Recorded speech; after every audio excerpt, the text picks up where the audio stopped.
வணக்கம். இது உங்கள் ஊடகம், தமிழர்களுக்கான ஊடகம் ஜீவா டுடே. நாடாளுமன்றத்தில் தொடர்ச்சியாக மம்தா எழுப்பிய மாநில உரிமைக்கான குரல், அது வாக்குரிமைனாலும் திட்டமிட்டு பாஜக ஆளாத மாநிலத்தில் எங்களுடைய வாக்குரிமைகளை, இது மேற்கு வங்க மக்களுக்கான மாநில உரிமை சார்ந்த விஷயம். உன்னுடைய பிஜேபி ஆன்டி பிஜேபி பாலிடிக்ஸில் ஒரு மாநிலத்தினுடைய வாக்குரிமையை பறிக்கின்ற அவலம்னு சொல்லிட்டு அவங்களே கோட்டு போட்டு உக்காந்து நானே வக்கீல் தான் அப்படின்னு இறங்கி நின்னது ஒரு பெரிய சம்பவம். அதை தொடர்ந்து நாடாளுமன்றத்தில் தொடர்ச்சியாக இன்னைக்கு திமுக நாடாளுமன்ற உறுப்பினர் கனிமொழி அவர்கள் ஒரு நுட்பமான விஷயத்தை எடுத்திருக்கிறாங்க. என்ன கேட்டிருக்காங்கன்னா, சென்னையில் பார்க் ஸ்டேஷன் இருக்கும் தெரியுமா? சென்னையில் இது railway station, park station, beach ஸ்டேஷன்லாம் இருக்கும். அதில் வந்து பார்த்தீங்கன்னா பார்த்த உடனே அது பார்க்குங்கிற ஆங்கில வார்த்தையும் அது தமிழில் பூங்காங்கிற வார்த்தையும் இருக்காது, ஹிந்தியில் எழுதியிருக்கும். அது ஹிந்தியில் அது பார்க்கா பூங்காவா என்ன எழுதியிருக்காங்கன்னே தெரியாது. பலருக்கு அது இந்தியா ஜிலேபியை பிச்சு போட்ட மாதிரி இருக்குன்னு தான் தெரியும். ஆனால் தமிழ்நாட்டில் உங்களுக்கு சேப்பாக்கம், நுங்கம்பாக்கம், வெஸ்ட் மாம்பலம், கோடம்பாக்கம், கிண்டி இதில் இருந்து வரக்கூடிய ஒருத்தர் பீச் ஸ்டேஷனுக்கு பூங்கா ஸ்டேஷனுக்கு போய் இறங்குறாருன்னா எதுக்கு இந்தியில் அவ்வளோ பெரிய எழுத்து இருக்குது? உங்களுக்கு பயன்படுத்துபவர்கள் கணிசமானவர்கள் தமிழர்கள். டிக்கெட் கொடுக்குற இடத்துல யார் இருக்கணும்? தமிழர்கள் இருக்கணும். பயன்படுத்துகிறவங்க தமிழர்களாக இருக்கிறாங்க. டிக்கெட் கொடுக்குற இடத்துலையும் தமிழர் அல்லாதவர நிறைய பேர் நியமிச்சிட்டிங்கன்னு குற்றச்சாட்டு வந்திருக்கு. தமிழ்நாட்டுக்குள்ள தமிழர்கள் பயன்படுத்துகிற ரயில்வே ஸ்டேஷனில் எதுக்குங்க அவ்வளோ முக்கியத்துவம் கொடுத்து ஹிந்தி? நான் கேட்குறேன், உத்தரப்பிரதேசத்தில் என்னுடைய தமிழ் மொழியில் நீங்கள் எழுதியிருப்பீங்களா? தமிழில் உத்தரப்பிரதேசம் அப்படின்னு எழுதியிருப்பீங்களா? அங்கே உள்ள ரயில்வே ஸ்டேஷனில் அங்கே உள்ள ஊர்கள் போபால் இதுன்னு ஏதாவது ஒரு பேரை வந்து இதில் எழுதியிருப்பீங்களா? பைசாபாத் அப்படின்ட்டு தமிழில் போனோன்னே பைசாபாத்துப்பா தமிழில் எழுதியிருக்கிறாப்பான்னு தெரியுமா நமக்கு? நாங்கள் அதை எதிர்பார்க்கல. ஆனால் எங்கள் தமிழ்நாட்டில் எதுக்கு இவ்வளவு முக்கியத்துவம் கொடுத்து எழுதியிருக்கீங்க? தமிழ் ஆங்கிலம் ரெண்டு போதும் தமிழ்நாட்டுக்குள்ள. இதுதான் இங்கே மும்மொழி கொள்கை. உங்களுடைய மூன்றாவது மொழி கொள்கையை நாங்கள் ஏற்றுக்கல. இருந்தாலும் ஒன்றிய அரசினுடைய இடங்கள் எல்லாத்திலும் இந்தியை நீங்கள் முக்கியத்துவப்படுத்தி பேசிக்கிட்டே இருப்பது என்பது மீண்டும் மீண்டும் மாநில உணர்வுகளை சீண்டுகின்ற விஷயம். இது வேற மாதிரி வெடிக்கும். இது 65 மாதிரி வேற மாதிரி வெடிக்க போகுது. ஏன்னா இங்கே இந்தி திணிப்புங்கிறது 65 காங்கிரஸ் செய்த அந்த தப்பை விட ரொம்ப மோசமாக செஞ்சுட்டு வராங்க. காங்கிரஸும் செஞ்சிச்சுலன்னு ஒரு கேள்வி கேட்பாங்க. அதுக்கு தான் நான் அதை சொல்லிடுறேன். காங்கிரஸ் செஞ்சாலும் தப்பு தான், பாஜக செஞ்சாலும் தப்பு தான். ஏன்னா பாஜக மட்டும் எல்லா தப்பும் செய்யக்கூடிய உரிமை இருக்கா? கேட்டா காங்கிரஸ் பண்ணுச்சுல, காங்கிரஸ் காலத்திலே இருக்குல்ல அப்படிங்கிறதுக்கான காங்கிரஸ் காலத்தில் எதிர்த்து போராடணும்ல. அப்போ பாஜக செய்யும் போது எப்படி போராடாமல் இருக்க முடியும்? இதை நாடாளுமன்ற உறுப்பினர் கனிமொழியும் சொல்லியிருக்கிறாங்க, தங்கம் தென்னரசு அவர்களும் சொல்லியிருக்கிறாங்க. சிவகாசி அப்படிங்கிற ஊர், இதில் சிவகாசியில் எதுக்கே அவ்வளோ பெரிய கொட்டை எழுத்துன்னு சொல்லுவாங்க நம்ம ஊர் சைடு. இல்லைப்பா இவ்வளோ கொட்டை எழுத்துல எழுதியிருக்காங்க அப்படின்னு. அவ்வளோ பெரிய எழுத்துல ஹிந்தி. சிவகாசின்னு இங்கிலீஷில், தமிழ் இங்கிலீஷில் இருக்கு, ஹிந்தியில் இருக்கு. சென்னைக்குள்ள காஸ்மோபாலிட்டன் சிட்டியில் இந்த வேலையை ஆரம்பிச்சிங்க. இப்போ விருதுநகர் பக்கத்துலையும் அருப்புக்கோட்டை பக்கத்துலையும் சிவகாசிங்கிறது ஹிந்தியில். ஏன் அருப்புக்கோட்டைக்காரனுக்கெல்லாம் ஹிந்தி மட்டும் தான் தெரியுமா?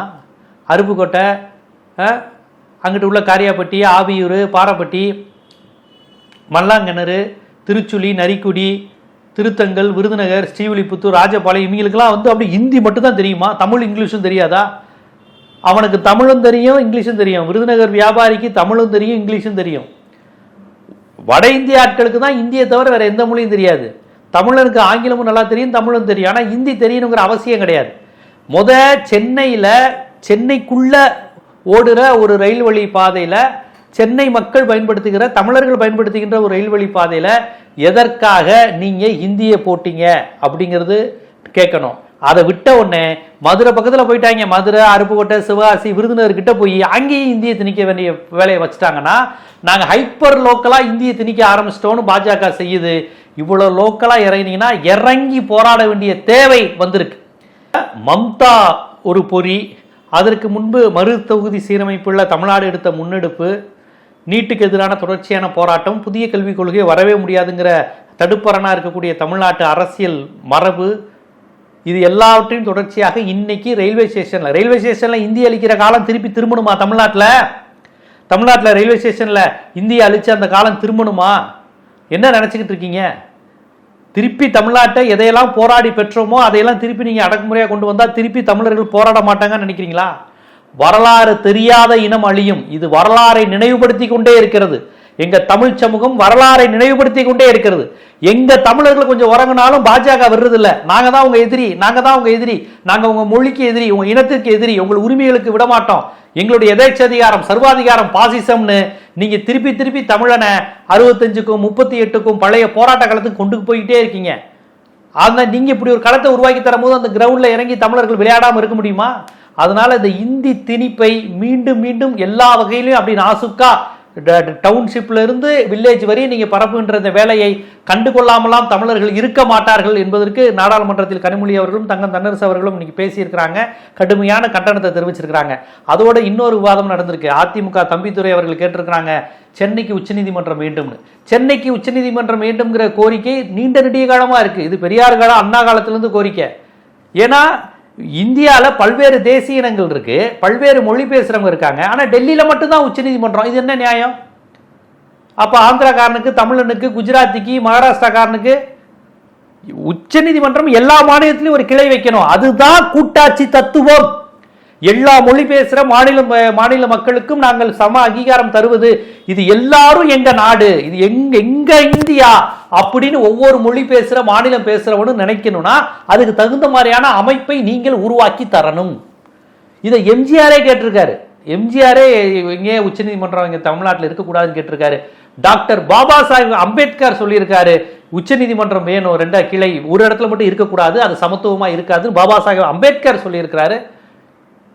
அவர் அழகா சொல்லியிருக்காரு, வட இந்தியா ஒரு பிற்போக்கான மாநிலம், தென்னிந்தியா குறிப்பா தமிழர்கள் முற்போக்கானவர்களும் அம்பேத்கர் பலமுறை சொல்லியிருக்காரு. அப்போ ஒரு முற்போக்கான மாநிலத்தில் நீங்க ஒரு உச்சநீதிமன்றம் கிளை அமைப்பது தேவை. அதுக்கு மறுத்து இருக்கிறாங்க. தம்பித்துறை கேட்டிருக்கிறாரு, அதுக்கு மறுத்து இருக்கிறாங்க. அது அவசியம் இல்லை, அப்படி ஒரு தேவை ஏற்படல. தேவை ஏற்படலைன்னு யாரு சொன்னா உங்களுக்கு?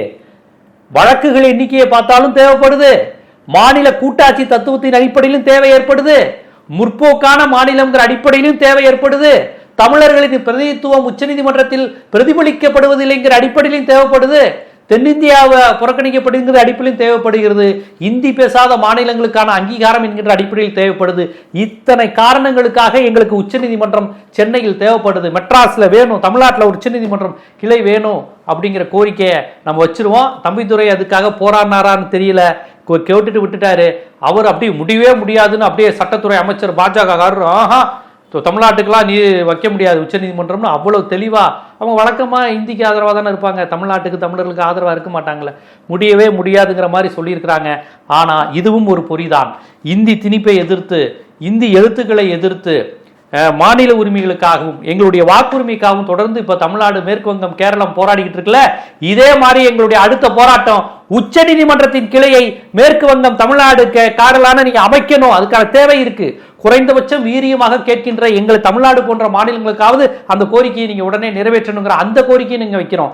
இதுவும் வடவர் ஆதிக்க எதிர்ப்பு தான், இதுவும் இந்தி திணிப்பு ஆதிக்க எதிர்ப்பு தான், இதுவும் ஒரு பாசிச எதிர்ப்பு தான். இது நீங்க பாஜக எதிர்ப்புன்னு ஒற்றை பொருளை சொன்னாலும் இதுக்குள்ள இத்தனை உட்பொருள்கள் பரிணாமங்கள் இருக்கு அப்படிங்கறதையும் நான் பதிவு செய்கிறேன். சோ சிவகாசியில இந்தி எதுக்கு? சிவகாசியில எங்களுக்கு எதுக்கியா இந்தி? பார்க் ஸ்டேஷன்ல எங்களுக்கு எதுக்கு இந்தி? அதே மாதிரி எங்களுக்கு தேவை உச்சநீதிமன்றம், இந்தி இல்ல, உச்சநீதிமன்றத்தின் கிளை எங்களுக்கு தேவை. தூக்க வேண்டியது இந்தியை, தூக்கி அப்படியே இங்க வைக்க வேண்டியது உச்சநீதிமன்றத்தை. எங்களுக்கு தேவை நீதி, நீதிமன்றம், உச்சநீதிமன்றம். போக வேண்டியது அநீதியான இந்தி திணிப்பு அப்படிங்கிறத இந்த நேரத்தில் ஜீவாட்டுடைய வாயிலாக தமிழ்நாட்டு மக்களின் குரலாக, தமிழ்நாட்டு மக்களின் கோரிக்கையாக நான் இந்த இடத்துல வைக்கிறேன். இதை வழக்கம் போல தமிழ்நாட்டு மக்கள், ஜனநாயக அமைப்புகள், முற்போக்கு சிந்தனையாளர்கள் அடுத்த கட்டத்துக்கு நகர்த்தி நம்ம தமிழுக்கும், தமிழ் மண்ணுக்கும், தமிழ் மாநிலத்திற்கும் ஆரோக்கியமான அரசியலை முன்னெடுக்கணும் அப்படிங்கிறதுக்கான விழிப்புணர்வை ஏற்படுத்ததான் இந்த காணொலி. இது போன்ற அரசியல், சமூகம், சினிமா, பொருளாதாரம், சட்டம் போன்ற பல்வேறு விழிப்புணர்வு காணொலிகள் உங்களை வந்து சேர்வதற்கு ஜீவாட்டுடைய சேனலை சப்ஸ்கிரைப் பண்ணுங்க, ஆதரவு தாங்க.